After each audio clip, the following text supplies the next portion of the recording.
Hello guys, അസ്സലാമു അലൈക്കും. എന്താണ് എല്ലാവരുടെയും വിശേഷങ്ങൾ? റാഹത്തല്ലേ? അപ്പോൾ നമ്മൾ ഒരുപാട് ദിവസമായില്ലേ ലോങ് വീഡിയോ ആയിട്ട് വന്നിട്ട്. ഇന്നത്തെ റെസിപ്പി എന്ന് പറയുന്നത് അടിപൊളി പിസ്ത പുഡിംഗ് ആണ് കേട്ടോ. എളുപ്പത്തിൽ പെട്ടെന്ന് ചെയ്തെടുക്കാൻ പറ്റാവുന്ന ഒരു സിമ്പിൾ റെസിപ്പിയാണ് കേട്ടോ. മക്കൾക്കൊക്കെ ഒരുപാട് ഇഷ്ടമാകും. അപ്പോൾ എൻ്റെ ചാനൽ ആദ്യമായിട്ട് കാണുകയാണെങ്കിൽ പ്ലീസ് ഒന്ന് സബ്സ്ക്രൈബ് ചെയ്യണം കേട്ടോ. അപ്പോൾ നമുക്ക് വീഡിയോയിലോട്ട് പോവാം. ഇതിനായിട്ട് ഞാൻ 1/2 ലിറ്റർ പാലാണ് കേട്ടോ എടുത്തിട്ടുള്ളത്. അപ്പോൾ നിങ്ങൾക്ക് ഇഷ്ടമുള്ള ക്വാണ്ടിറ്റിയിൽ നമുക്ക് ഉണ്ടാക്കിയെടുക്കാവുന്നതാണ്. അപ്പോൾ ഞാൻ എടുത്തിട്ടുള്ളത് 1/2 ലിറ്റർ ഒരു പാക്ക് പാലാണ് കേട്ടോ. ദെൻ പാല് അടുപ്പത്ത് വെച്ചതിന് ശേഷം അപ്പുറത്തെ സൈഡിൽ എന്ത് ചെയ്തിട്ടുണ്ട്, ചൈന ഗ്രാസ് മെൽറ്റാക്കാൻ വെച്ചിട്ടുണ്ട് കേട്ടോ. അപ്പോൾ ഇതിനായിട്ട് പാലിൽ 4 ടേബിൾ സ്പൂൺ ഷുഗർ ആഡ് ചെയ്തിട്ട് നല്ലപോലെ മിക്സ് ചെയ്തെടുക്കാം. അപ്പോൾ പാലും ചൈന ഗ്രാസും ഒരേ ചൂടായിരിക്കണം കേട്ടോ. ഷുഗറൊക്കെ മെൽറ്റായി വന്നതിന് ശേഷം ഞാൻ 1/2 കപ്പ് മിൽക്ക് മെയ്ഡ് ആഡ് ചെയ്തിട്ടുണ്ട് കേട്ടോ. അപ്പോൾ മിൽക്ക് മെയ്ഡ് വെച്ച് കഴിഞ്ഞാൽ കൈവിടാണ്ട് തന്നെ നമ്മൾ മിക്സ് ചെയ്തുകൊണ്ടിരിക്കണം. കാരണം മിൽക്ക് മെയ്ഡ് പെട്ടെന്ന് അടുക്കി പിടിക്കാൻ സാധ്യതയുണ്ട് കേട്ടോ. അപ്പോൾ എന്ത് ചെയ്യും, കൈവിടാണ്ട് നല്ലപോലെ മിക്സ് ചെയ്തിട്ട് സെറ്റാക്കി എടുക്കണം.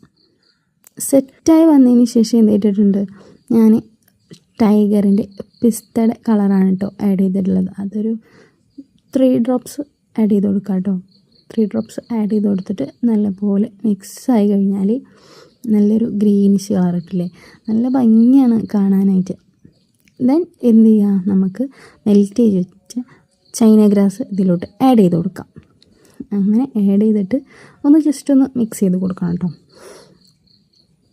അങ്ങനെ മിക്സ് ചെയ്ത് കൊടുത്തതിന് ശേഷം നമ്മൾ എന്ത് ചെയ്യാം, ഇത് ട്രേയിലാണ് നമ്മൾ സെറ്റ് ചെയ്യുന്നത്. ആ ഒരു ട്രേയിലേക്ക് അരിച്ച് മാറ്റി കൊടുക്കണം. അങ്ങനെ അരിച്ച് മാറ്റി കൊടുത്തതിന് ശേഷം എന്ത് ചെയ്തിട്ടുണ്ട്, ഞാൻ ഇതിലോട്ട് പിസ്ത ആഡ് ചെയ്ത് കൊടുത്തിട്ടുണ്ട് കേട്ടോ. ജസ്റ്റ് ഒന്ന് ഇടയിൽ ഇങ്ങനെ കടിച്ച് കിട്ടാനായിട്ടുള്ള പിസ്ത ആഡ് ചെയ്ത് കൊടുത്തിട്ടുണ്ട് കേട്ടോ. ഇപ്പോൾ നമ്മൾ ഇത് എസെൻസ് വെച്ചിട്ടാണ് നമ്മളിപ്പോൾ ഈ പിസ്ത പുഡിംഗ് ചെയ്തിട്ടുള്ളത്. നിങ്ങൾക്ക് വേണമെങ്കിൽ പിസ്ത അരച്ചിട്ട് ഇതിലോട്ട് ആഡ് ചെയ്താലും നല്ലൊരു ടേസ്റ്റ് കിട്ടും കേട്ടോ. കസ്റ്റമറിൻ്റെ ഇതുപോലെ ഇരിക്കും. അങ്ങനെ ഒക്കെ സെറ്റ് ചെയ്തിട്ട് എന്ത് ചെയ്തിട്ടുണ്ട്, നമ്മളിതൊരു 3 ഹവേഴ്സ് നമ്മളിത് ഫ്രിഡ്ജിൽ എടുത്ത് വെക്കണം കേട്ടോ. അങ്ങനെ ഫ്രിഡ്ജിൽ എടുത്ത് വെച്ചിട്ട് സെറ്റായി കഴിഞ്ഞാൽ നമുക്ക് എന്ത് ചെയ്യാം, ഇത് കട്ട് ചെയ്ത് സെർവ് ചെയ്യാം. നല്ല എളുപ്പത്തിൽ ഉണ്ടാക്കാൻ പറ്റാവുന്ന ഒരു റെസിപ്പിയാണ് കേട്ടോ. അപ്പോൾ എൻ്റെ ചാനൽ ആദ്യമായിട്ട് കാണണമെങ്കിൽ പ്ലീസ് ഒന്ന് സബ്സ്ക്രൈബ് ചെയ്യണം കേട്ടോ.